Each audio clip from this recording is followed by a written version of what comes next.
Is this plastic necklace bakelite?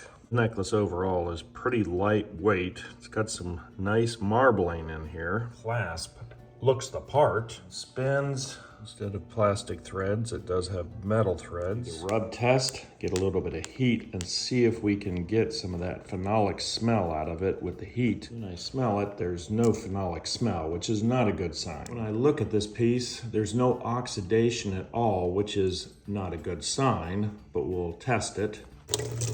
Rub on some baking soda, see if it turns yellow. That's what we're looking for, is a yellow cast on the Q-tip. Rub it on the part. I see absolutely no yellow stain, so that's not a good sign for bakelite. Run it under some hot water to see if we can get that phenolic smell, because when you rub it or put it in hot water, it'll smell like phenolic plastic. No scent at all.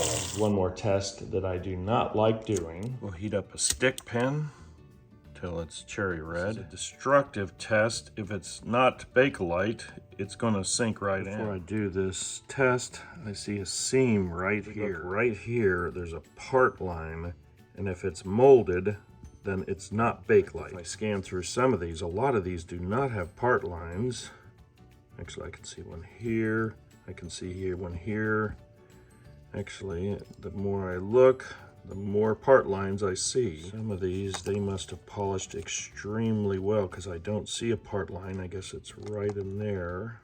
On this real big one, I can possibly see one, but it just looks like they polished them off, and that's why it's so tricky to see if this is bakelite. Because it didn't pass any of the other tests, and I can see part lines, this would be a reproduction or something to look like bakelite. If you take a look at a real piece of bakelite and you rub it like this and you smell it, it immediately smells aggressively like phenolic plastic. See, there's like an oxidation, especially where it hasn't been washed right here on the end. For science, I'll go ahead and heat this up again. Poke a little hole into this and you're gonna see that it'll go right in. The pen goes in and just sticks right into the plastic. You can look at that little prick mark there and you can actually see that the plastic itself is melted. Bakelite will not melt like that. It's kind of like fiberglass. If I heat the pin up again and hit the bakelite, you can see it does not even attempt to try to melt.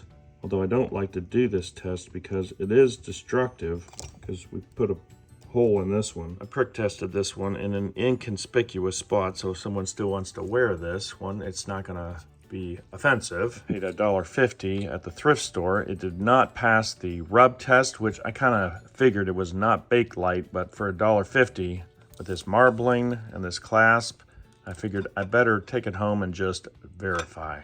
Fun little plastic necklace, but not bakelite.